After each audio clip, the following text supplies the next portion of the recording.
Bonsoir à tous, bienvenue sur le plateau Equinox Soir, votre décryptage quotidien de l'actualité de lundi à vendredi entre 19h et 21h, selon la loi numéro 422 014 du 26 novembre 1982 fixant l'organisation et le fonctionnement du Conseil supérieur de la magistrature, en dehors du président de la République et du ministre de la Justice qui en assure la présidence et la vice-présidence. On retrouve en outre 3 députés désignés par l'Assemblée nationale au scrutin secret et à la majorité des 2/3 des membres la composant. Voilà donc ce que dit la loi, madame, monsieur. Le président de la République a procédé lundi 15 juin dernier, on s'en souvient, à la nomination de nouveaux membres titulaires et suppléants pour un mandat de 5 ans. À peine nommés, des voix commencent à s'élever pour fustiger la désignation de certains.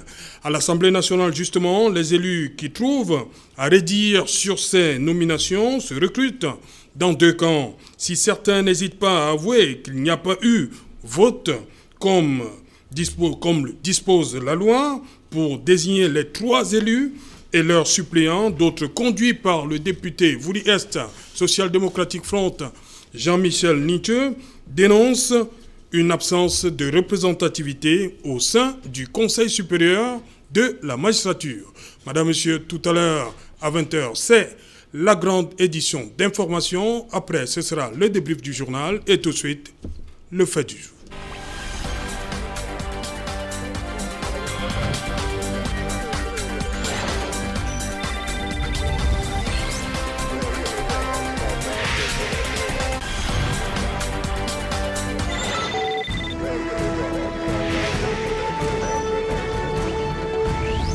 Désignation des membres du Conseil supérieur de la magistrature. Des députés mécontents. Pour en parler, je suis en plateau ce soir avec Maître Fidèle Ndjoubissi. Bonsoir Maître, bienvenue. Bonsoir Serge et bonsoir à tous les téléspectateurs d'Equinox Soir qui de plus en plus sont nombreux, qui viennent à cette soirée d'échange éducatif sur le plan politique. Je suis très content de me retrouver sur ce plateau ce soir, surtout qu'on va parler d'un domaine où j'exerce, le domaine de la justice, et plus précisément du Conseil supérieur de la magistrature. Et nous verrons aussi, au-delà de la contestation de la désignation des membres à l'Assemblée nationale, nous pourrons un peu voir en quoi cet organe-là est important dans l'architecture du pouvoir judiciaire. Au Cameroun.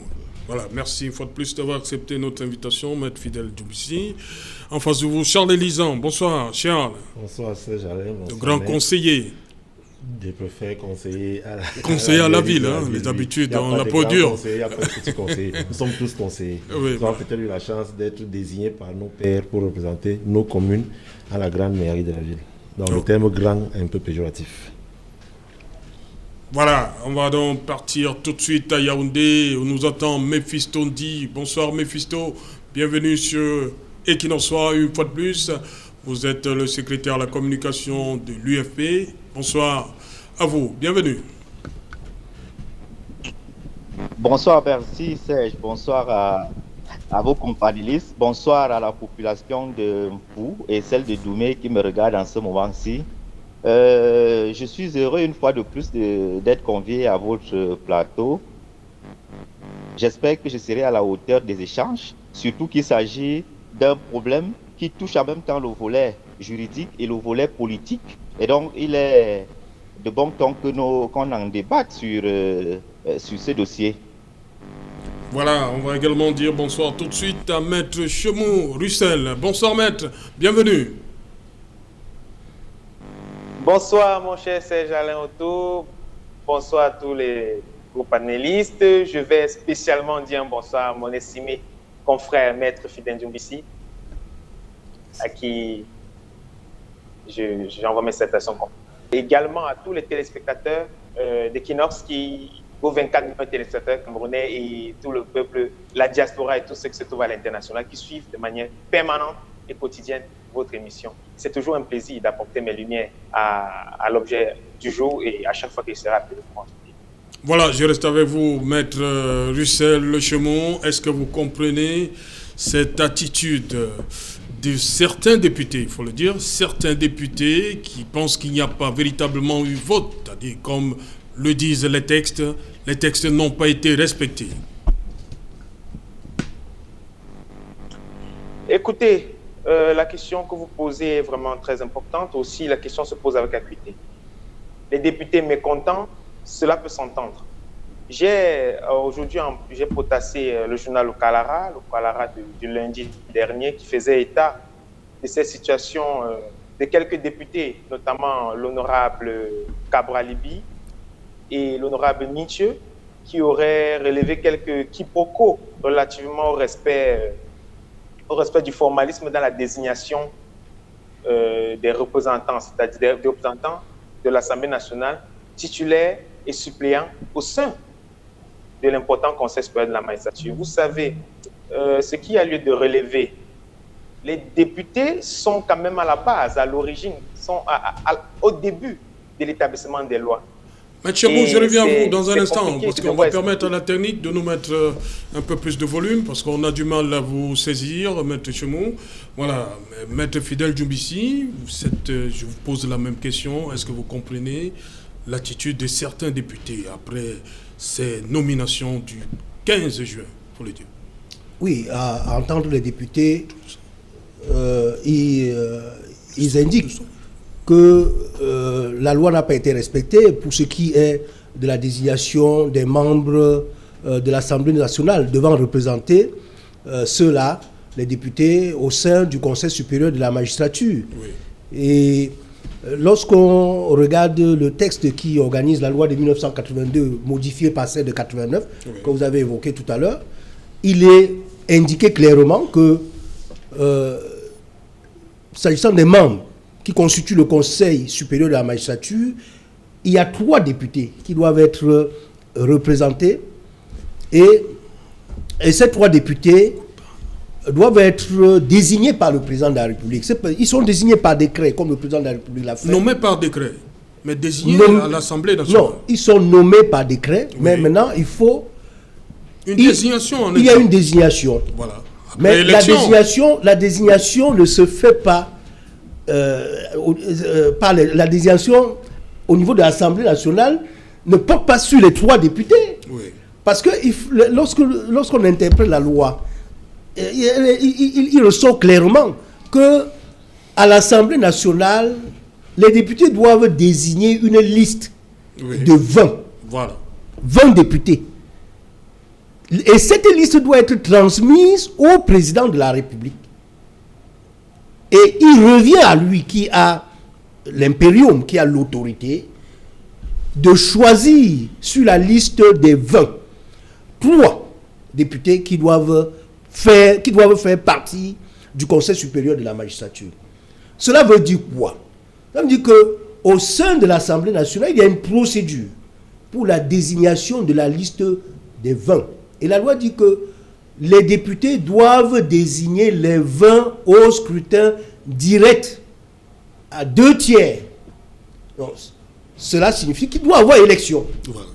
Au sein de l'Assemblée, les députés doivent élire une liste de 20. Et qui sera envoyée au président de la République. Et c'est cette liste-là qui est transmise au président de la République. Et lorsqu'on transmet la liste au président de la République, il faut que ce soit accompagné du procès verbal des élections. Quand on fait une élection, on dresse procès verbal. Et lorsque j'ai lu le décret portant nomination des membres du Conseil supérieur de la magistrature dans le visa, parce que lorsqu'on prend un acte administratif, oui, un décret, c'est un acte administratif, c'est un règlement, il y a une obligation de mentionner les visas, vu la Constitution, oui, vu tel texte. Lorsqu'on lit ce texte, ce décret, dans les visas, le président de la République indique seulement la transmission de la liste par l'Assemblée nationale. Voilà, il dit, vu la transmission de l'Assemblée nationale en date du 5 juin. Oui, ce n'est pas la transmission que le président de la République devait viser. Le président de la République doit viser le procès verbal de désignation. Vu le procès verbal de désignation de la liste des 20 députés proposés par l'Assemblée nationale. Et c'est dans cette liste que le président national choisit de façon discrétionnaire les 3 députés.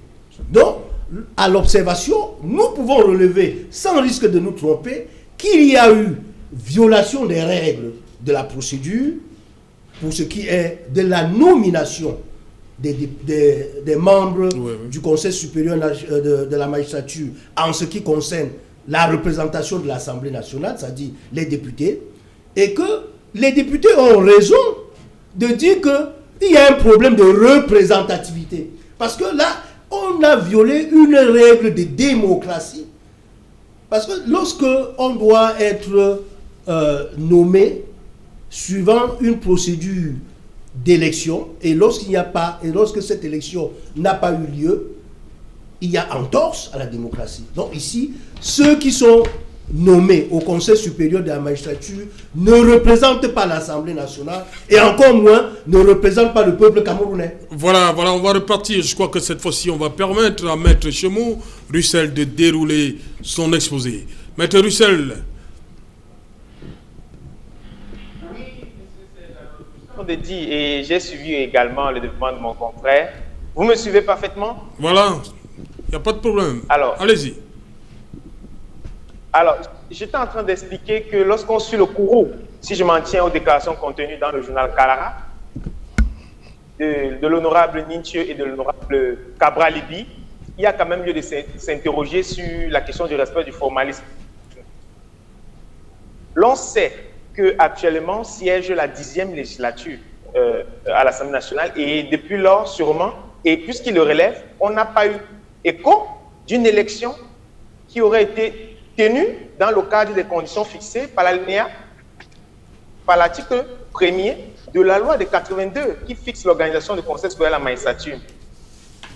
Il se pose donc la question de savoir est-ce qu'effectivement l'Assemblée nationale, par le canal de son président de l'Assemblée, a convoqué, ou du moins dans les conditions légales, c'est-à-dire les tiers des députés, aurait convoqué ou aurait inscrit à l'ordre du jour une question qui porterait sur la désignation des 20 personnes de la liste qui devaient être présentées au chef de l'État pour compléter les membres du Conseil supérieur de la magistrature. Maintenant, lorsque je suis mon confrère sur la question du visa, l'intitulé du visa, je pense que l'intitulé du visa reste à la possession souveraine du chef de l'État lorsqu'il fit son décret. Mais aussi, et lorsque je consulte un peu quelques manières de droit, je me rends compte qu'il pourrait occulter cette situation de l'intitulé ou bien de la précision dans le visa, de la liste, le fait que les relations entre l'exécutif et l'Assemblée nationale sont couvertes sous le sceau des actes de gouvernement. Ça, c'est une question ici qu'il faut se poser. Est-ce qu'on peut relever dans ce genre d'espèce lorsqu'on sait que les rapports entre l'exécutif et le législatif sont couverts par le sceau d'actes de gouvernement? Maintenant, si les députés, c'est que les honorables Nietzsche et Cabral Libi relèvent, puisque l'honorable Cabral Libi, lorsque je m'en tiens aux écrits contenus dans le journal Kalara, il n'aurait même pas été consulté, lui, en tant que président du parti, dans le cadre de la désignation de sa camarade, de son camarade de parti, les membres suppléants a été désigné voilà. comme suppléant. Voilà, on va repartir, on va rentrer à Yaoundé, rencontrer Memphis Tondi sur cette situation que déplore l'honorable Cabral Libi. Il y a un membre du PCRN qui est nommé suppléant. Ensuite, Cabral Libi dit qu'il n'aurait pas été consulté. Comment vous comprenez tout ça, vous?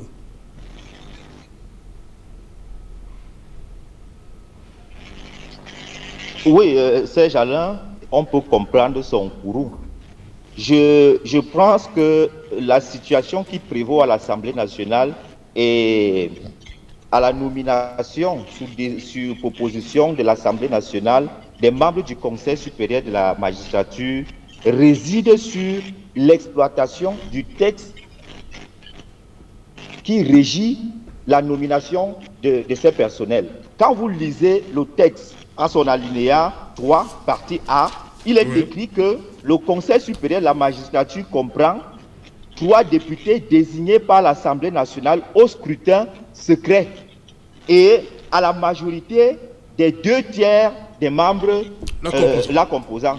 Vous constatez qu'on peut constater à partir de la lecture de ce pan de texte texte que le président de l'Assemblée nationale a escamoté la première partie qui parle du scrutin de liste. Il s'est appuyé exclusivement sur la deuxième partie. Et c'est tout à fait normal. Dans une institution démocratique comme l'Assemblée nationale où les personnels sont élus, il est de bon ton qu'on respecte les textes de la loi tels que la loi les édicte. Alors, si le président de l'Assemblée nationale s'arrange par un tour de passe-passe, parce que c'est une situation qui devrait en principe plaire aux exégètes, qui chercherait à trouver au président de l'Assemblée nationale quelqu'un qui cherche à établir un équilibre entre les partis politiques qui sont à l'Assemblée nationale. Ça montre ici que le RDPC est là en train de manger ses propres vomissures parce que lorsqu'ils se sont arrogés la majorité obèse à l'Assemblée, ils se retrouvent donc face à une situation éthique qui les oblige à vouloir établir un petit équilibre. Or, face à leur conscience, ils savent que s'ils respectent la loi, cet équilibre-là ne peut pas être respecté. Ils rentrent donc dans les combines qui, malheureusement, battent en brèche les textes de la loi. Et ce n'est pas normal. Et ça, je peux comprendre les députés, je peux comprendre le député des Kourou, le Kourou des députés, qui voudrait qu'on respecte les textes de la loi. Je le dis encore, je précise que si on va effectivement dans le respect strict au sens de la loi, vous allez constater que le RDPC va tout rafler. Et je dis que cette situation est une opportunité pour le RDPC de revoir l'hypercentralité et la domination par des moyens frauduleux de la scène politique au Cameroun. Ce n'est pas normal. Eux-mêmes, ils tombent dans leur propre piège. C'est le moment pour eux de se remettre en question et dire qu'il est temps d'équilibrer, de laisser que la démocratie s'exprime, que le débat politique s'exprime par le choc des idées en laissant qu'il y ait un véritable équilibre à l'Assemblée nationale.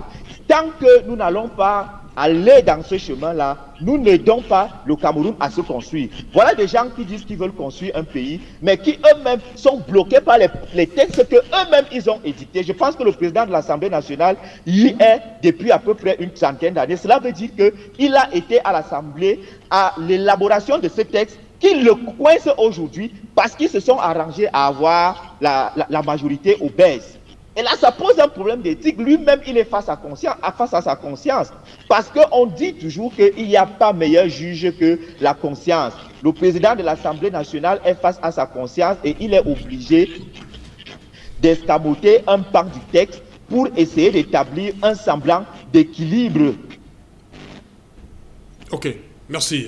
Et dans ce semblant d'équilibre-là, nous savons tous que les membres du Conseil de supérieur de la magistrature, vous êtes avec moi? Oui, allez-y, terminez rapidement.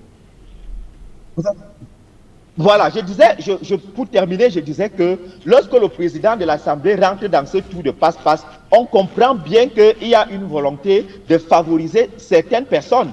Et en favorisant certaines personnes, on connaît l'intérêt qui réside dans le fond.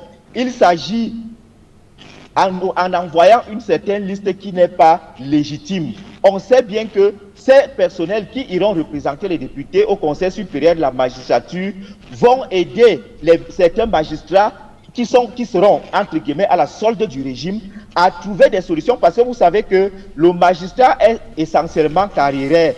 Donc, ils veulent mettre des gens qui peuvent les favoriser au niveau des affectations des magistrats, au niveau de la nomination même des magistrats à des postes importants, à des postes qui peuvent leur permettre d'accéder à des intérêts pécuniaires. C'est une sorte de nombrilisme en fait qui contribue à constituer la mosaïque du parti-État qui nous domine au Cameroun aujourd'hui. Voilà. C'est tout à fait normal que lorsque un député ne se retrouve pas dans une liste qui est proposée, qu'il soit courroucé. Merci. Memphis Tondi, Charles Lisan, sur cette situation, est-ce que la loi a été piétinée ou violée? Permettez-moi... Est-ce qu'il y a eu vote? Ce genre-là autour, permettez-moi quand même de faire comprendre à ceux qui s'expriment qu'il y a la loi, il y a son esprit. Et il m'est souvent très difficile d'échanger sur le terrain politique avec des gens qui s'amènent avec des sentiments et autres je veux dire, autre appartenance cache-cache pour pouvoir exprimer ce qu'eux ils ressentent et non dire ce qui doit se faire. Je voudrais de manière ramassée faire comprendre à tous ceux qui parlent et qui ont parlé avant moi que la première chose à leur faire comprendre que ce n'est pas un journal qui désigne le mode de fonctionnement, d'organisation et même de désignation, permettez-moi la théologie, des membres du Conseil supérieur de la magistrature venant de l'Assemblée nationale. Ce n'est pas Kalara qui est le Léviathan ici. La deuxième chose... Non, mais le journal s'appuie sur la loi. Deuxième chose que je voudrais faire... Je vais arriver sur la loi. La deuxième chose que je voudrais faire comprendre à mon frère Mephisto, c'est que je suis même énervé que le RDPC ait 152 députés à l'Assemblée. Moi, je voulais les 180. Il n'y a pas une honte. Leur terme obésité, ça, c'est pour ceux qui sont faibles. Nous sommes allés à une élection, nous avons gagné. Maintenant, la rengaine, le disque rayé d'élections frauduleuses, vraiment, ça ne nous arrange pas. C'est-à-dire, avançons. Ils ont 5 ans pour préparer le terrain. Et donc ça ne vous dérange pas quand on dit ça? Je suis même énervé qu'on dise qu'on n'est que 152 députés. Moi, je voulais 180. Quand je vais à une élection, c'est pour la gagner. Il faut bien qu'on sache, que les gens comprennent qu'on n'est pas sur le champ politique pour venir faire plaisir à X ou Y. J'ai un projet de société que je présente aux Camerounais. Et les Camerounais m'élisent sur la base de ce projet. Maintenant, ceux qui ont l'habitude d'être des mauvais perdants et qui estiment qu'on trafique les résultats, tout ça, c'est leur problème. La troisième chose que je vais dire ici, c'est que ce n'est pas M. Cabral Libi qui, depuis qu'il est arrivé à l'Assemblée nationale, passe de frasque en frasque, qui viendra essayer de faire comprendre aux gens que non, voilà comment est-ce qu'on fait à l'Assemblée. Je voudrais lui faire comprendre que justement, quand on parle du scrutin secret, pour les deux tiers de 180, non, ça fait combien? Quand Cabral dit que le formalisme autour de la désignation n'a pas été respecté, est-ce que c'est faux? C'est faux. Comment ça? Je voudrais Maître Djoumbessi vous a dit tout à l'heure, il vous a dit comment ça... Maître Djoumbessi n'est pas mon objecteur de conscience. Non, ce n'est pas un problème. Tout le monde s'appuie sur la loi sur l'Élysée. Les gens ont parlé, vous avez laissé parler. Non, mais c'est un débat. Je préfère que vous soyez cet enseignant-là qui me laisse terminer et me dit tu as 0 à la fin. Oui, c'est un débat. Vous permettez de temps en temps que... Je vous permets. Je voudrais faire comprendre aux uns aux autres qui trouvent à tout acte administratif, à tout acte posé par l'institution et ceux qui les incarnent, que ça n'a pas été bien fait, qu'à un moment donné, il faut bien qu'on arrête ce cinéma-là. Il faut qu'on avance. Le RDPC a 152 députés à l'Assemblée. Il faut 120 pour faire les 2 tiers. Et pour faire passer la liste qui va être proposée au président de la République. Le RDPC a 152 sur les 120. Vous voulez vraiment que le RDPC vienne s'asseoir dans une salle avec un parti qui a 3 députés, l'autre qui a 2, l'autre qui a 4, pour dire qu'on va s'asseoir pour faire la liste des 20. Les 20 viendront du RDPC. Certainement, s'il faut aller aux élections, rien que les 120 députés du RDPC vont voter les 20 du RDPC qui seront candidats. Et dans la continuité, les 20 seront choisis les 3 que le président de la République va nommer. Et ce seront les premiers qui reviendront dire que la majorité obèse, ce que nous avons suivi ici, a fait que le RDPC ait désigné les siens. En ce moment où, par reflet de ce qu'on appelle la cosmopolité de notre champ politique, comme ce que je vois au sein de du grand conseil de la ville, où nous avons Carlos Gualem, qui est président de commission, où nous avons Serge Samatoumba, qui est président de commission, quand on a une avancée en démocratie dans ce que nous voulons, comme le Cameroun de demain, les gens estiment que le président de l'Assemblée nationale, qui a fait désigner l'honorable ici, non, est plutôt face à ces turpitudes. Non.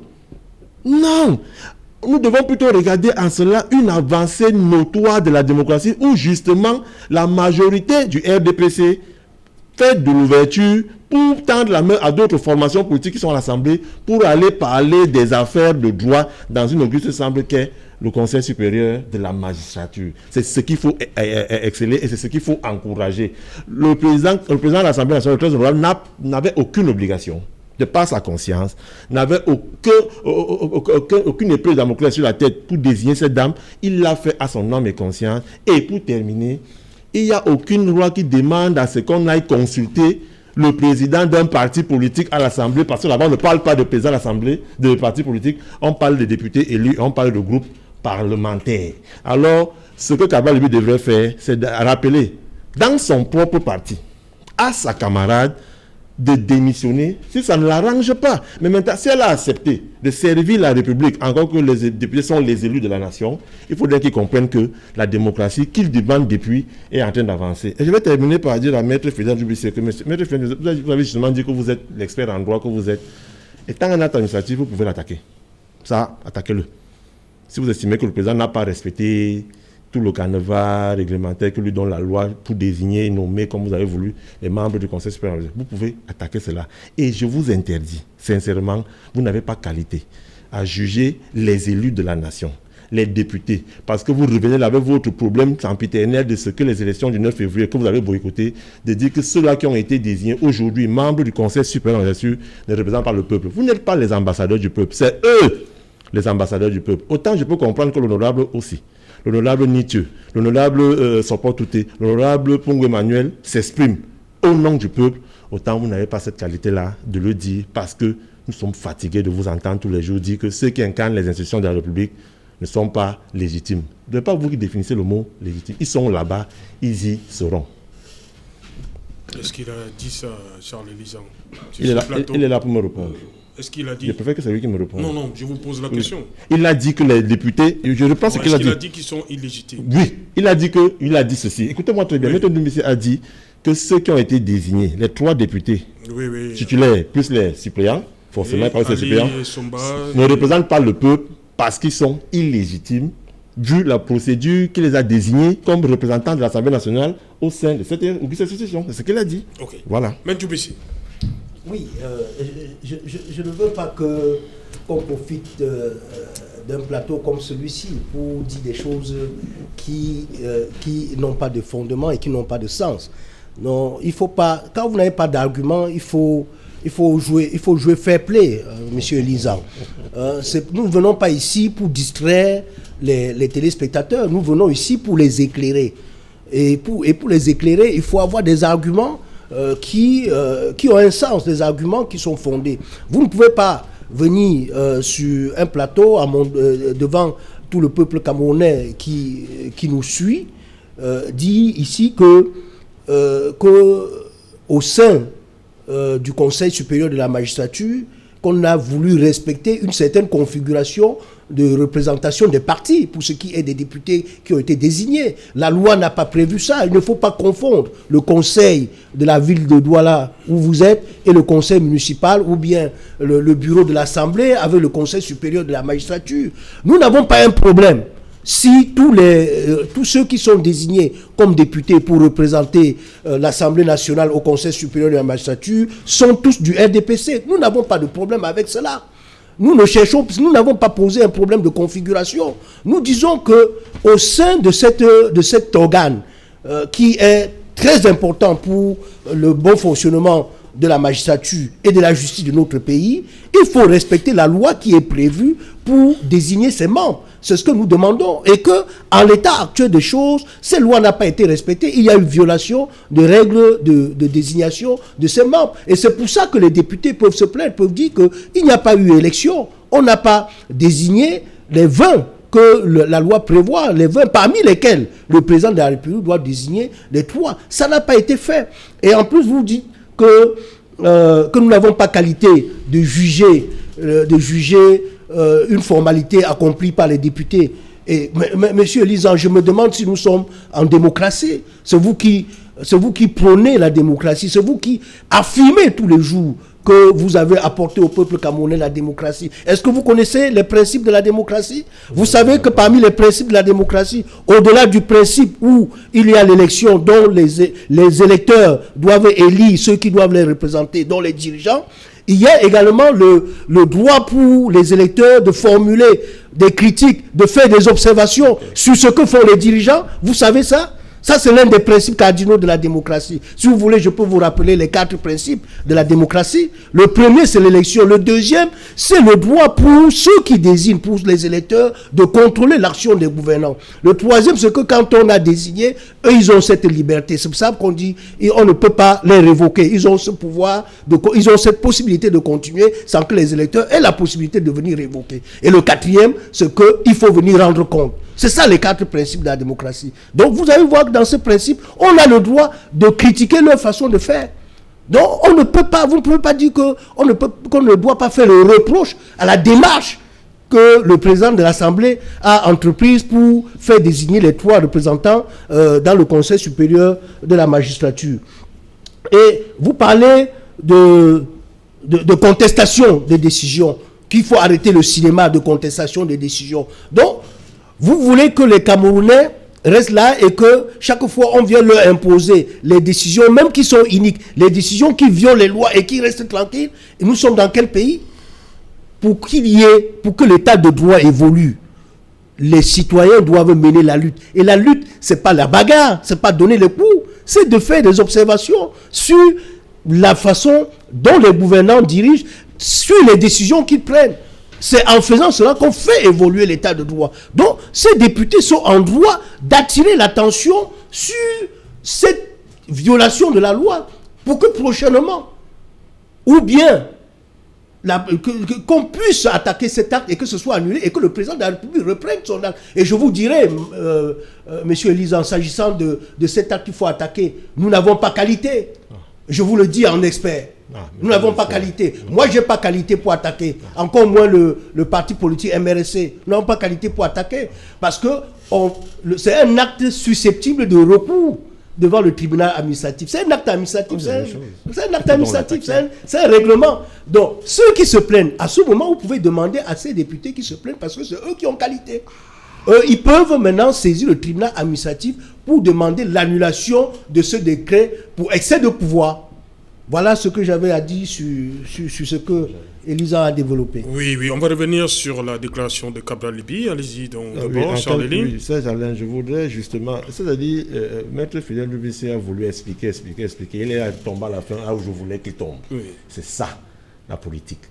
Finissez de tourner et vous venez là où il faut aller. Ça s'appelle l'effet entonnoir. On peut attaquer cette décision.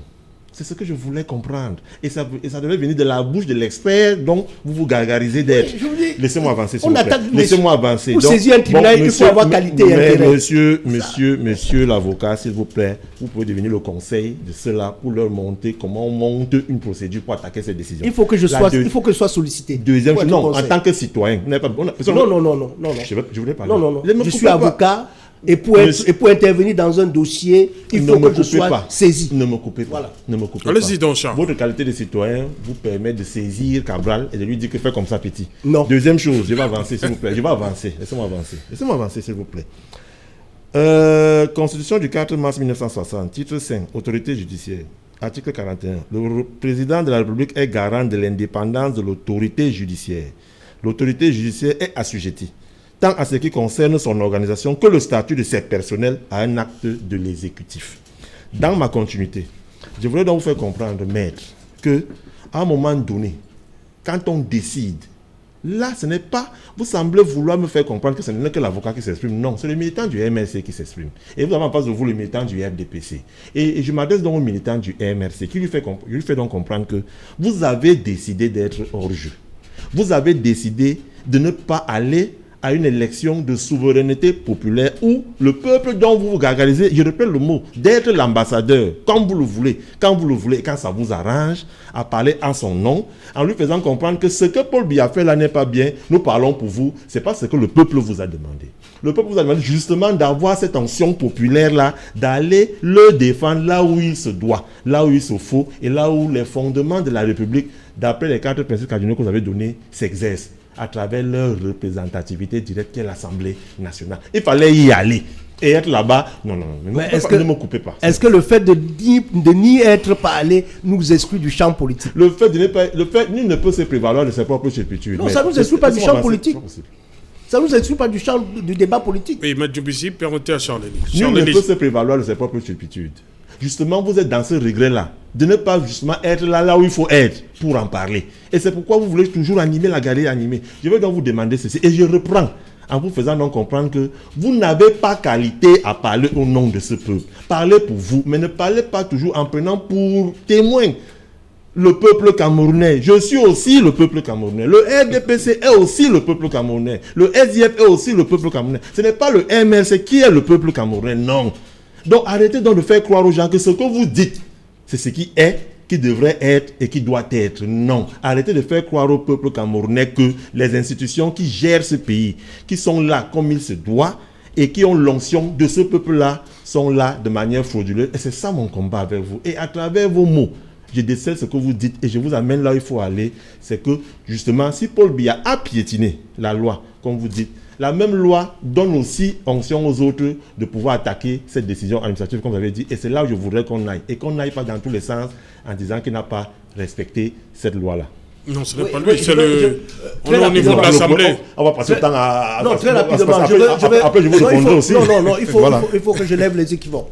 Bon, et après, je vous répondrai aussi. Le fait de n'être pas à l'Assemblée ne nous exclut pas du champ politique en tant que parti politique. Non, vous ne parlez pas au nom du peuple. Vous avez dit, écoutez. Non. Écoutez. Maître, oui. Soufflez d'écouter. Ah, maintenant je souffle de vous écouter. Vous avez parlé. Vous avez parlé de politique. Vous avez dit que je suis avocat, mais je suis du MSC. L'avocat ici, c'est maître Chenoubi, c'est lui qui est là comme avocat. Oui, j'ai la casquette d'avocat et j'ai la casquette du parti. Mais ne jouez pas ce jeu-là. Oui. C'est pour ça que vous n'êtes pas correct. Parce que vous voulez toujours jouer. Vous venez comme expert sur un plateau, vous devenez militant. Non, vous êtes là pour le MSC, vous n'êtes pas là comme avocat. Je donne également l'expertise parce que c'est mon métier. L'expertise. Et en plus, je parle politique. Vous parlez de l'Assemblée nationale, il faut être expert pour parler de l'Assemblée. Vous êtes député. Écoutez que je parle politique alors. Je parle politique. Je peux parler politique. Je peux parler politique maintenant. Allons-y, ok. Bon, j'aimerais vous entendre. Même n'étant pas à l'Assemblée, oui. En tant que parti politique, en tant que parti politique, okay. Nous avons le droit de participer à l'activité politique de notre pays. Et cette activité politique est constituée de quoi? C'est de former les opinions, c'est de faire des observations sur la marche du pays, c'est de faire des observations sur ceux qui sont en charge de gérer le pays, même s'ils sont là de manière par effraction, même s'ils sont là par effraction, même s'ils sont illégitimes. Tout à fait. Nous devons toujours faire des observations sur les actes qu'ils posent. Okay. Et c'est le rôle d'un parti politique. Le rôle d'un parti politique, c'est de former les opinions, c'est de dire au peuple comment ça se passe. De prendre le pouvoir. Ça vous a dépassé. Nous avons le rôle de former le peuple. C'est de prendre le pouvoir. Donc, c'est ça. Donc, de ce point de vue-là, de ce point de vue-là, même n'étant pas à l'Assemblée ou dans des autres institutions, le mouvement pour la Renaissance du Cameroun peut toujours donner sa position sur la façon dont le pays est géré. Donc vous avez donné votre position sur ce qui s'est passé au Conseil supérieur de la magistrature. Ok, on va passer. Le parti n'a pas pris une position. Mais en tant que militant, moi je peux défendre ce qui est objectif ici. Maître, on va passer à l'autre pan. J'ai dit qu'il y avait il y a l'honorable Jean-Michel Nietzsche qui dit que dans ces nominations, il manque de représentativité. Voilà, Charles Élisant, sur la sortie de Jean-Michel Nietzsche. Il faudrait d'abord qu'on définisse ce qu'on attend par représentativité. C'est pourquoi je voudrais que Maître me comprenne, pour me comprendre, non pour me répondre. Maître, la représentativité qu'est, ou la représentation qu'est l'Assemblée nationale, épouse la même configuration que le Conseil de ville.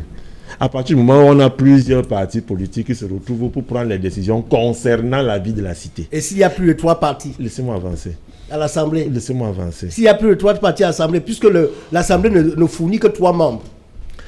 Justement, pour revenir à ce que vous dites, que 3 membres. Justement, pour faire donc comprendre que au niveau de l'Assemblée, on ne parle pas de partis politiques là-bas, on parle plutôt de députés. À un moment donné, il faut se débarrasser du vêtement politique parce qu'on devient là l'élu de la nation. C'est pourquoi il est difficile. Et le terme député de Vouri Sud, député de Vouri Ouest n'est pas bon. C'est pour ça qu'on dit toujours l'élu, le député de la nation, parce que vous représentez l'honorable Emmanuel Pongo de Douala 2e Vouri Sud représente l'habitant de Kaélé, ainsi de suite à l'Assemblée. Pour revenir dans ce qu'on entend par représentativité, je pense quand même que s'il faut prendre l'esprit de compréhension de ce que voudrait dire l'honorable Nietzsche, il veut parler justement de refléter les députés devaient venir de la configuration politique des partis politiques à l'Assemblée. On peut aussi regarder la représentativité. C'est ce qu'il a voulu dire. Puisque c'est lui qui a parlé, il aurait été facile pour nous qu'il dise. Non, parce qu'il dit qu'il y a des régions qui ont 3 membres. J'y arrive. Maintenant, quand on regarde la représentation au niveau du parti politique, on peut aussi regarder la représentation au niveau du genre. Parce qu'on va aller vers une parité femmes-hommes. On peut aussi regarder la représentation au niveau de la classe sociale, au niveau des âges. Et enfin, la représentativité au niveau tribal. Il faut donc qu'on nous définisse à ce moment-là En clair, s'il faut donc regarder cela, dans la désignation des membres, c'est-à-dire des députés de l'Assemblée nationale qui devraient composer le Conseil supérieur de la magistrature, il faudrait donc qu'on redéfinisse ces thèmes-là. Okay. Comment est-ce qu'on les désigne, comment est-ce qu'on les amène. Mais maintenant, à ce qui me concerne, à partir du moment où on doit désigner qu'ils soient 3 femmes, 3 hommes, 3 jeunes, 3 Betty, 3 Bamileke, 3 Aoussa, s'ils sont 3 députés, pour moi, qu'ils aillent tout simplement remplir le travail qui est le leur, satisfaire le peuple camerounais à travers les actes à prendre qu'il faut pour que nos magistrats travaillent comme il se doit, pour le bien-être du peuple camerounais. Pour moi, le reste, c'est les détails. Voilà, oui, rapidement, on va aller à Yaoundé. Ouais, s'il faut parler de représentativité au sens de la loi, ici, la représentativité, ce n'est pas la représentativité des catégories sociales, ce n'est pas une question de genre, ce n'est pas une question de composante sociologique. La loi ne parle pas de composante sociologique. Dans la loi, on parle de la représentativité dont il est question, c'est que ceux qui sont désignés doivent être élus par les députés. C'est ça qu'on a. Ils doivent représenter les... Non, moi je ne suis pas dans ce que M. répondez à ce que M. Nietzsche dit. Non, moi je ne réponds pas à ce que... Ah, pourquoi vous n'avez pas répondu à ce qu'il dit? Non. C'est pas La question est simple. Voilà, Honorable Nietzsche parle de la représentativité. Répondez à ce qu'il dit. La représentativité objective. Non, c'est vous qui montez vos objectifs. Vous voulez que je parle comme Honorable Nietzsche? Moi, je ne suis pas obligé de parler comme lui. Okay. Moi, je recuse cette représentativité. Soyez simple, soyez terre à terre. Je recuse ce type de représentativité. Et je dis que la représentativité qui vaut, c'est que les 3 députés qui doivent être au Conseil supérieur de la magistrature doivent être désignés par les députés. Dans la liste de 20. On vous a compris. Dans la liste de 20, si le président de la République choisit les 3 du Conseil supérieur de la magistrature dans une liste qui est établi à la suite d'élections au scrutin secret à 2 tiers. À ce moment-là, on dit qu'il y a représentation. Il représente l'Assemblée. Même s'ils sont tous du RDPC, nous n'avons pas de problème. Même s'ils sont tous de l'Ouest. Oui, nous n'avons pas de problème. Même s'ils sont tous du Sud, il n'y a pas de problème. Nous n'avons pas de problème. Vous n'avez rien dit. L'essentiel, c'est qu'ils soient élus. Et nous ne sommes pas là pour... Et les députés actuels sont élus, mais vous trouvez quand même qu'ils sont illégitimes. Le président de la République actuelle est élu, vous trouvez qu'il est illégitime. C'est quand ceux-là seront élus, quand vous dites là, que vous avez trouvé qu'ils sont légitimes. Vous faites l'illégitimité dans l'illégitimité. C'est vous qui créez les illégitimités. C'est vous qui décrétez les illégitimités. L'État doit continuer. Non. Je vous en prie, on va écouter. Prévaloir de ses propres turpitudes. Je vous comment vous coincez. Nul ne peut prévaloir de ses propres turpitudes. Je vous en prie, merci. C'est très dangereux ce jeu-là. On vous a compris. On va écouter les autres aussi. Maître Chemou, sur cette sortie de l'honorable Jean-Michel Nietzsche. Dit que le Conseil supérieur de la magistrature manque de représentativité, qu'il y a une absence forte de représentativité sur l'ensemble de ses membres. Monsieur Serge Alotou, je constate que pour une thématique juridique, on note des envolées politiques. Moi, je pense qu'il faut rasséréner les débats. La question est très simple. On parle du mécontentement des députés lié à la Constitution présentée au président de la République pour la déconstitution des membres du Conseil de la magistrature. Je veux revenir sur un élément. Je pense qu'il faut le rappeler, il faut marteler cet élément, puisque si nous sommes dans un état de droit, puisque cela est dit à longueur de journée, encore des petits problèmes de volume, le temps de permettre à la régie. Charles Élisan, l'honorable Nietzsche parle des membres qui ont été nommés. Ce n'est pas seulement les 3. Il dit qu'il y a absence de représentativité sur l'ensemble des membres qui ont été nommés. C'est-à-dire ceux venant de la Cour suprême. C'est-à-dire ceux venant de la Cour suprême. Oui, l'ensemble. C'est-à-dire que les nominations opérées le 15 juin. À partir du moment. C'est-à-dire, il faudrait aussi qu'on comprenne qu'on peut aussi être un opposant et ne pas parler de certaines choses et plutôt s'occuper de ce qu'on appelle... C'est-à-dire, il y a souvent une différence de ce que je dis souvent, qu'il faut plutôt être utile qu'important. À partir du moment où nous sommes tous d'accord que le président de la République est celui-là qui désigne de manière discrétionnaire. Oui. Le terme discrétionnaire a toute sa place et toute sa force. Vraiment, je souhaite qu'on arrête de continuer à animer la galerie. Pour moi, c'est animer la galerie. Vous pensez ? Si le président de la République a le droit de nommer Serge Alotou ministre, qui nomme Serge Alotou ministre, que j'aime Serge Alotou ou pas, il est le ministre parce qu'il a été nommé par celui qui a qualité de le nommer. Avançons avec. Ok. Donc, je ne sais pas, c'est pour ça que je voulais que la représentativité dont parle l'honorable Nietzsche, il faudrait bien que lui nous explique de quoi il parle. Puisque actuellement, dans le code électoral, la représentativité épouse plusieurs autres concepts que Voilà. Maître a cités. Voilà, on va donc écouter, je crois que les choses sont rentrées à la normale. Maître Chemou, sur la représentativité, l'absence de représentativité dont parle l'honorable Jean-Michel Nietzsche. Oui, je vais relever déjà sur le formalisme. La question ici, ce n'est pas la doléance ou la volonté d'un individu, ou encore moins la nomination discrétionnelle. Dans le cas de la loi qui organise la désignation des membres du Conseil supérieur de la magistrature, on a ce qu'on appelle presque un avis obligatoire. Puisque la loi impose et demande que l'Assemblée nationale doit désigner dans des conditions particulières, c'est-à-dire un scrutin secret des 2/3, une liste de 20 députés. Qu'on fasse cette élection. J'aurais voulu qu'on nous dise qu'au cours de cette 10e législature, il y a eu la session de mars, on a établi une liste de 20. En début de session de juin, puisque nous sommes encore en pleine session, on a une liste de 20. Mais je suis surpris qu'on nous amène dans des débats de nomination individuelle, discrétionnelle et autres. Non, la loi le canevas de la désignation de ses membres, et c'est ce qui est décrié. Maintenant, sur la représentativité évoquée par l'honorable Nietzsche, et là, je vais rejoindre le panéliste M. Zang, qui parle de... En fait, la notion de représentativité est un peu vague, puisqu'il faut aller sur plusieurs...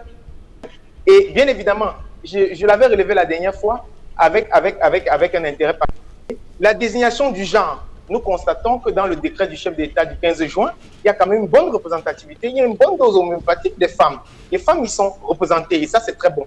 Maintenant, quand il parle de représentativité, c'est vrai qu'il n'a pas été précis. Il n'a pas été précis dans sa représentativité. Et aussi, je vais rejoindre le confrère Djumbisi qui parle de la représentativité au sein de l'Assemblée nationale, puisque je crois qu'il n'y a pas que 2 partis politiques, si j'en crois les membres qui ont été désignés. Donc, s'il faut tenir compte de la représentativité, il faut prendre dans tous les domaines. Je tiens à rappeler que la loi de 82 n'a pas parlé de représentativité. Je pense que c'est quelque chose de subjectif, ou j'allais dire de juridico-politique qu'on veut associer à cette désignation. Mais je veux qu'on reste sur la légalité. Et la légalité, c'est la désignation de ces membres. La liste qui a été présentée au chef de l'État date de quand?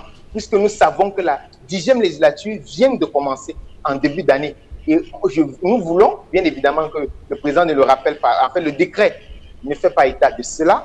Nous aurons voulu que le visa nous dise que la transmission de l'Assemblée nationale fait suite à peut-être à une résolution au vote qui a eu lieu en mars ou en début juin 2020. Et sur ce point, je pense que si cela n'est pas établi, et en croire les déclarations de l'honorable Nietzsche et l'honorable Cabral Libye contenu dans le Calara du lundi 23 juin, il y a lieu de s'interroger sur la légalité du document qui a été présenté au chef de l'État qui ont concouru à la désignation des membres titulaires et suppléants représentant l'Assemblée nationale au Conseil supérieur de la magistrature. Voilà, merci. Une minute, on va d'abord écouter Maître Djumbisi. Je tiens à préciser que l'honorable Nietzsche parle du Conseil dans son entièreté, pas seulement l'Assemblée. Tous les membres qui ont été nommés le 15 juin, il dit qu'il y a absence de représentativité. Oui, honorable Nietzsche parle en homme politique. Oui. Et pour ce qui est de la loi, le président de la République n'est pas astreint à respecter l'équilibre régional. Voilà. La loi n'a pas exigé que le président de la République puisse respecter l'équilibre régional pour ce qui est des membres du Conseil supérieur de la magistrature. Mais en homme politique, honorable Nietzsche fait ses observations et montre que le président de la République, qui souvent dans certains secteurs justifie le respect de l'équilibre régional, a manqué à cette habitude, à cette tradition pour ce qui est des membres du Conseil supérieur de la magistrature, et veut relever à l'attention des citoyens que de ce point de vue, le président de la République ne s'est pas soucié des équilibres, des grands équilibres de la République. Et alors, ça peut être pour un homme politique un argument pour combattre celui qui est en place. C'est un élu, il parle, il c'est un élu, parle, c'est un homme politique. Ouais. Donc, il relève les défaillances de cet homme politique, de défaillances de M. Biya qui au demeurant est illégitime, qui au demeurant a fait le hold-up électoral pour être là, et que malgré cela, il ne se soucie pas du respect de la loi, du respect des procédures, parce que normalement dans un état de droit, l'état de droit exige que l'autorité administrative puisse se soumettre aux procédures et se soumettre à la loi. La soumission à la loi est une exigence essentielle de l'état de droit. Et je suis encore navré que Élise en vient ici dire que non, on ne doit pas contester les décisions de l'administration. Donc ça veut dire qu'il faut fermer les tribunaux administratifs. C'est ce que vous voulez dire, non? Il faut vous demander d'aller plutôt là-bas. C'est ce que vous avez demandé de faire. Non, parce que vous avez dit qu'il faut arrêter le cinéma. C'est le cinéma qu'on fait. Non. Puisque vous parlez maintenant de hold-up, vous voyez que vous n'êtes plus l'avocat, vous êtes maintenant le militant qui parle. Il faut comprendre que le président de la République, pour nommer les membres du Conseil supérieur de la magistrature, il aurait dû vérifier que les formalités ont été respectées avant de signer l'acte. De ce point de vue, ces formalités-là n'ont pas été respectées. Et de ce point de vue, je veux dire que les formalités qui devraient être respectées au sein de l'Assemblée nationale ne constituent à aucun point un acte de gouvernement, comme a voulu signaler Maître Chemou Russell. Voilà. C'est pas un acte de gouvernement. Merci, Maître Djoubou. On revient après le journal. Il est déjà là, Cédric Noufélé. Bonsoir Cédric. Au menu ce soir. Bonsoir Serge Alain, bonsoir à vos invités. Ce soir, nous parlerons de cette inquiétude de la part des autorités en charge des questions de sécurité dans la capitale économique du Cameroun. En l'espace d'un mois, plus de 580 kilos de cannabis ont été saisis dans des zones criminogènes. Et vous allez le suivre dans le journal de 20h, comment la famille des suspects arrêtés a tenté de corrompre la gendarmerie avec une somme d'1 million de francs CFA pour récupérer ces fameux stupéfiants et faire libérer les suspects. Nous en parlerons dans le journal de 20h. Nous évoquerons également ce soir des difficultés que rencontrent des élèves à l'extrême nord du Cameroun, traumatisés par la lutte contre le terrorisme et affectés par la crise sanitaire. Des enseignants s'inquiètent de leur performance scolaire à quelques semaines des examens de fin d'année. On fait le point dans le journal de 20h. Nous évoquerons également ce soir, au moment où le Parlement est en train d'évoquer le patriotisme économique, de nombreux entrepreneurs se plaignent des difficultés qu'ils rencontrent au quotidien, insuffisance d'accompagnement, insuffisance en matière de financement. Nous évoquerons tout cela dans quelques instants. C'est Alain. Voilà, dans une trentaine de minutes, madame, monsieur, ce sera le débrief du journal.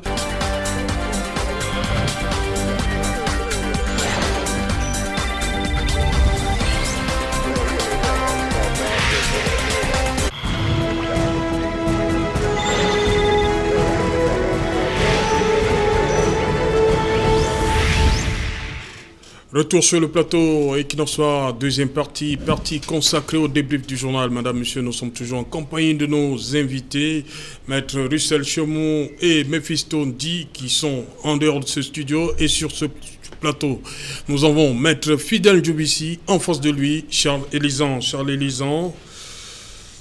c'est dit qu'à parler des zones criminogènes à Douala. 548 kg de cannabis saisis dans 29 sacs. Ça inquiète.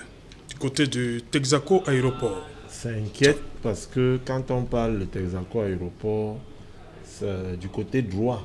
Oui. En allant vers, Yaoundé, c'est Douala deuxième. Oui. Et tout le monde a suivi quand on a parlé de New Bell dans cette histoire. Avant de rentrer dans cette histoire de drogue qui mine véritablement Douala deuxième, New Bell, chez moi, il faudra d'abord saluer cet acte de bravo, cet acte de civisme, de citoyenneté, de force et de démonstration de nos forces de défense et de sécurité, notamment notre gendarmerie nationale. Parce que vous savez, on est habitué à dire que nos gendarmes sont des corrompus et tout, Là, ils ont fait un travail excellent et ils ont résisté à 1 million de francs. Voilà. On va revenir sur cet aspect. Maintenant, dans la suite, je voudrais dire que ce reportage tombe à bon port. Oui. Et j'ai aimé, j'ai aimé ce reportage parce que ça concerne justement Douala 2e et c'est l'un des problèmes que nous avons à Douala 2e. Nous avons à Douala 2e des nouveaux voisins qui sont arrivés, on sait d'où ils sortent, qui achètent les terrains avec la complicité des autorités, ceux qui les vendent, qui deviennent comme ça des élites dans le coin, qui organisent des championnats de vacances, qui donnent de l'argent ici et là, qui vous construisent un immeuble en 3 mois, 4 mois. Et un matin, vous vous rendez compte dans une scène hollywoodienne que on vit avec des gens qui font du trafic de cannabis. Et au-delà du trafic de cannabis, même les ossements humains. Ça, je le dis haut et fort. Il y a eu une scène l'année passée à Douala 2e où un matin à 10h, des individus sont arrivés avec des couteaux pour arracher le sac à 2 jeunes gars qui habitent un immeuble derrière la pharmacie Sainte-Anne. Et dans ce sac, il y avait 6 millions. Pour que le gars s'en sorte, il a pris l'argent, il l'a jeté en l'air, en pleine rue. Tout le monde est sorti. Oui.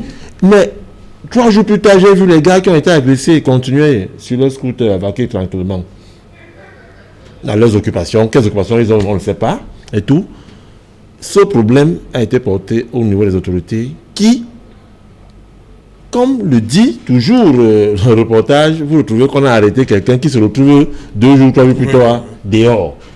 Là-bas, peut-être on n'a pas pu résister. La faute à tout le monde. À moi d'abord qui suis élu dans la zone. Maintenant, au chef du quartier qui vend le terrain.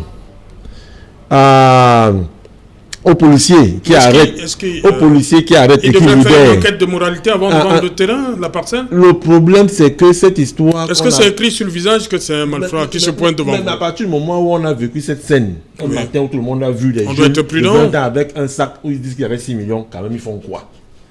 Quand les gens portent les surnoms de Dorobuti, ils vous disent vous-même que je m'appelle Dorobuti parce que j'ai l'argent, je vends le cannabis et tout, qu'on fasse quoi, c'est jamais. Donc, il faut le faire, il faut le dire, il faut quand même, quand on a aujourd'hui nos FMO, forces de maintien de l'ordre, qui réussissent à mettre la main sur les gens pareils et qui les envoient devant pour qu'on les enferme, il faut les encourager et demander aux autres de faire le même travail pour que notre environnement soit quand même un peu sain. Parce que cette histoire à Douala 2e est ce que nous devons tous combattre pour le moment. Et au-delà de Douala 2e, des autres quartiers cosmopolites, populaires et populeux de la ville de Douala.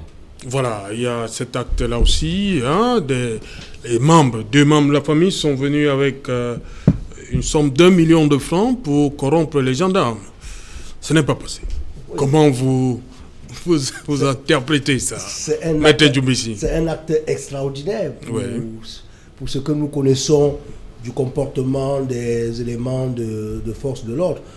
Parce que nous reconnaissons toujours qu'au sein de cette institution, il y a beaucoup de brebis galeuses. Oui. Mais il n'y a pas que les brebis galeuses, il y a quelques brebis galeuses. Et maintenant, nous pouvons nous féliciter, nous pouvons saluer le fait qu'il y a quelques éléments qui restent... Qui ont résisté, c'est le million quand même.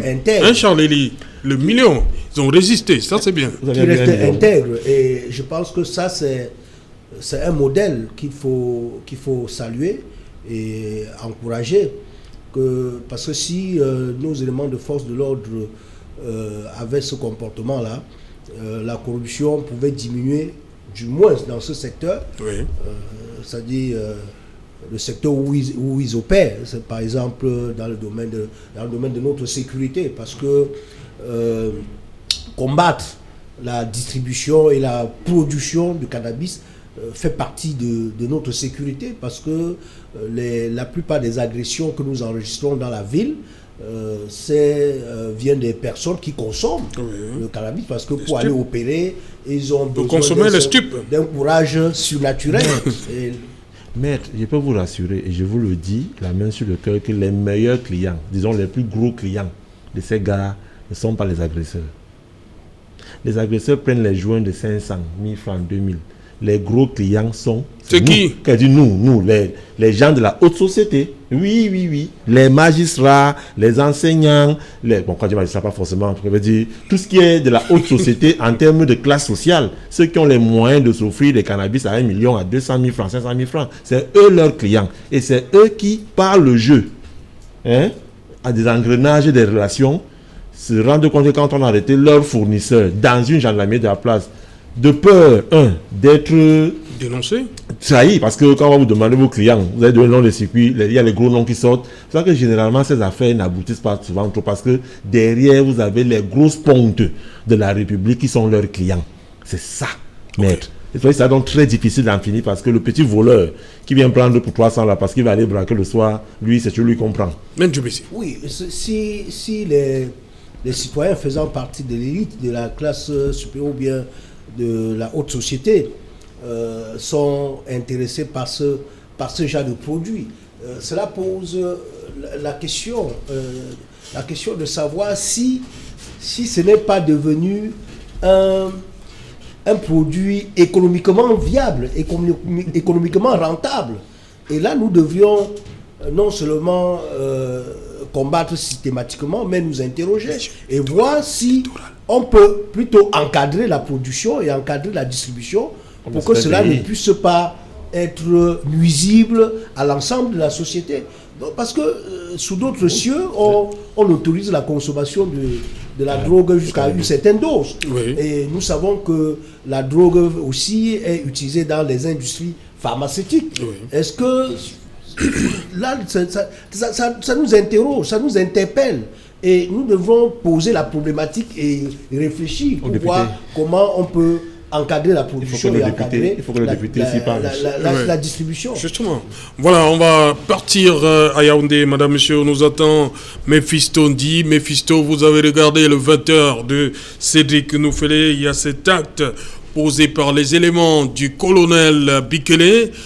548 kg de cannabis saisis, voilà, dans 29 sacs, je crois bien, 29 sacs. Et on l'a appris également, il y a eu cette tentative de corruption, 1 million de francs. Les éléments du colonel Bikele n'ont pas cédé. Oui, Serge Alain, c'est un acte effectivement qu'il faut féliciter, qu'il faut vraiment reconnaître. Ce que je voudrais dire à travers cet acte, c'est que dans notre société, malheureusement, nous ne reconnaissons pas et ne valorisons pas ceux qui posent des actes héroïques.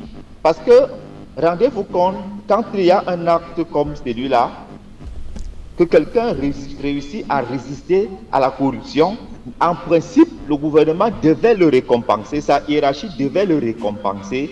Et cette récompense-là devrait se faire de façon solennelle, de façon à ce qu'un message soit passé à ses collègues, aux autres membres de l'administration qui gèrent justement ce type de situation. Rendez-vous compte, en France, lorsque un jeune homme a réussi l'exploit de sauver la vie à quelqu'un qui était, à un enfant dans un incendie, cet enfant, ce jeune homme-là a été récompensé. Oui. On lui a donné la nationalité française. On lui a donné la nationalité française. Oui. On l'a intégré dans le corps, dans le corps des sapeurs-pompiers. Imaginez-vous un seul instant que si chez nous ici, on avait ce type d'acte, je pense que cela contribuerait significativement à diminuer la corruption dans nos sociétés. On parlait des magistrats tout à l'heure. Est-ce que vous savez que dans des pays sérieux, lorsque un magistrat résiste à la corruption, en principe, il est récompensé. Et de même, lorsque un magistrat rend une mauvaise décision de justice, en principe, il doit être poursuivi. Or, quand vous regardez dans notre société, les sont des personnes impunies. Je pense que si on va dans nos prisons, on ne trouvera presque pas de magistrats en prison, alors que les magistrats posent des actes non conformes à la loi qui méritent d'être sanctionnés. Donc je dis que c'est en principe, le secrétaire d'État à la gendarmerie devait récompenser toute cette équipe pour que cela serve de leçon aux autres, que ce soit un message, de telle sorte que des gens soient davantage encouragés à poser des actes positifs comme ceux-là. Nous avons besoin de ça dans notre pays. Nous avons besoin de ça, ce d'autant plus que nous sommes dans un climat de corruption institutionnelle. Nous sommes dans un climat de corruption mentale où des gens s'illustrent davantage par des actes de non-respect de la loi. Donc quand il y a un acte comme celui-ci, vraiment, j'appelle au gouvernement à récompenser, soit en lui donnant une prime spéciale, soit alors en lui donnant, par exemple, en augmentant son grade. Voilà autant de choses qui peuvent encourager les gens à poser des actes positifs comme cela. Donc vraiment, félicitations à cet escadron. Je les encourage. La Légion. Voilà, conduit la Légion de gendarmerie du littoral, conduite par le colonel Bikele et Pierre-Aimé. Maître Chemot, sur cet acte, à côté aussi, il y a cette grosse prise, on va le dire comme ça, 548 kg de cannabis. Et au finish, il résiste à 1 million de francs. Oui, monsieur Serge Alonto, c'est le lieu de féliciter. Je m'associe aux copanélistes à féliciter le colonel Bikele et son équipe, et toute son équipe. J'ai l'avantage, je peux vous le dire ici, de l'avoir rencontré il y a quelques jours. C'est un haut de la gendarmerie respectueux et à l'écoute. Et à n'en point douter, je pense que c'est l'homme de la situation. Et si les populations s'il y avait des dénonciations qui remontaient à cette autorité, je suis sûr qu'il allait vraiment réduire, je préfère utiliser le terme, puisque le copanéliste, M. Lisan, l'a relevé, on ne peut pas annihiler, on ne peut pas effacer. Et c'est un peu comme la prostitution, la drogue, vraiment l'éradiquer, c'est très difficile, mais au fur et à mesure. Voyez-vous, c'est d'autant plus important de féliciter ce genre et féliciter ces autorités, puisqu'elles en ont besoin pour être courageux, pour se sentir à les autorités supérieures et hiérarchiques. Voyez-vous, voilà, elles appréhendent des brigands, je vais dire des présumés brigands, je préfère rester légaliste, avocat que je suis, puisque je peux être constitué pour la défense. Il y a des présumées personnes, vous avez quelqu'un qui arrive, qui veut donner de l'argent pour leur libération. Et c'est un courage, c'est une objectivité, et c'est un... Voyez-vous, un gendarme qui refuse 1 million de francs, relativement au salaire qu'il perçoit par mois, c'est à féliciter, chapeau. Il faut éradiquer la consommation de la drogue. Voyez-vous, aujourd'hui, les jeunes en consomment. Vous avez vu les phénomènes, l'actualité pas très lointaine de notre pays, avec les poignards dans les écoles, les drogues et autres. J'ai l'espoir, comme je dis toujours, que le colonel Bikele, que je salue par votre chaîne aussi, va essayer de mener la bataille que ses prédécesseurs ont débuté. Et j'invite les populations à dénoncer ces individus afin que notre société soit plus paisible et que nous soyons aptes à résoudre ensemble les problèmes importants. Voilà, on va repartir à Yaoundé parce que le deuxième point de ce débrief, il concerne Yaoundé, où on annonce comme ça des véritables descentes musclées de nos forces de maintien de l'ordre pour rechercher les poseurs de bombes. J'ai intitulé « Peur sur la ville de Yaoundé ». Mephiston dit, dites-nous, est-ce que ça a commencé ces contrôles-là systématiques sur tous les véhicules ?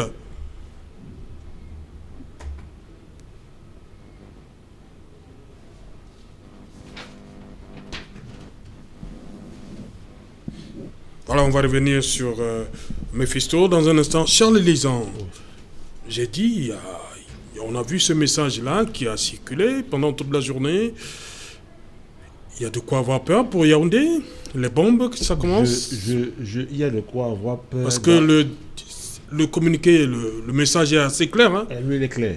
Il y a de quoi avoir peur dans le sens où nous ne sommes pas habitués à vivre avec ce genre d'épée Damoclès sur la tête. Voilà. Où une bombe serait quelque part en balade dans la ville, on ne sait d'où. Elle peut partir. Quand on sait qu'entre la ville de Yaoundé et celle de Douala, qui est la route la plus fréquentée, qui a plus de 40 véhicules qui transportent, est-ce que le véhicule là n'est pas encore arrivé à Douala, où nous-mêmes aussi, nous ne sommes pas aussi en sécurité? On se pose beaucoup de questions. Mais je voudrais plutôt ne pas tomber dans la psychose en parlant de comment est-ce qu'on s'est retrouvé dans cette histoire. Vous savez qu'il y a 2 événements qui se succèdent. Le premier événement est, il y a quelques jours, le fait que le général Cavalet, avec ses équipes, ont mis hors état de nuit plusieurs terroristes dans le département du Ndé. Et il y a certaines surexploitations qui ont, comme ça, là, donné certains noms, qui a abouti à l'arrestation d'autres terroristes hier soir, ceux-là qui ont fait exploser deux véhicules des forces de défense et de sécurité à Kumbu. C'est l'exploitation de ces 2 événements qui a poussé à ce qu'on sache qu'il y aurait déjà certains de leurs à Yaoundé avec des bombes qui veulent faire exploser. Il faut aussi qu'on fasse comprendre aux populations que la police, les forces de défense et de sécurité ont franchi un nouveau cap.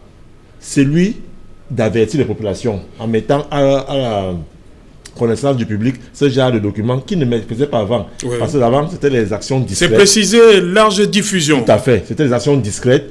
Vous êtes dans un véhicule, vous voyez par exemple la police arriver pour un contrôle routine et puis vous voyez quelqu'un qu'on amène et après on vous dit non, c'était un poseur de bombe et tout. Aujourd'hui, ils veulent que les populations participent de cela dans le sens où si vous voyez tout comportement suspect autour de vous, il faut le dénoncer. Donc, c'est l'occasion ici pour nous de demander aussi aux populations non seulement de prêter main forte à nos forces de sécurité, de défense et de sécurité, à nos forces de maintien de l'ordre, pour qu'elles continuent à accomplir cette tâche difficile qu'elles ont, de nous rendre service, à nous maintenant libres dans la liberté, disons, qu'on passe tranquillement à nos occupations, et les encourager et leur dire que moi, je continue à leur dire confiance totale à nos forces de défense et de sécurité qui se sacrifient pour nous. Parce que les 2 exploits de ces 2 derniers jours mettent hors état autant de terroristes qui étaient arrivés à l'ouest, dans le département du Ndé, et le lendemain, mettre hors état de nuit ceux-là qui ont fait exploser 2 véhicules de l'armée. Il faut les encourager. Et quand on ajoute à ce qu'on vient de voir avec les gens des gendarmeries du littoral, on ne peut qu'être content et les encourager à continuer à travailler comme ils le font. Voilà, on va repartir à Yaoundé. Mephistondi, je parlais de cette peur sur la ville de Yaoundé. Qu'est-ce qu'on peut dire alors qu'il est 21h dans quelques instants? Est-ce que ça a véritablement commencé? Oui, ici à Yaoundé, je dois reconnaître que Yaoundé a toujours été couvert par une tanière policière et de gendarmerie qui veille au grain.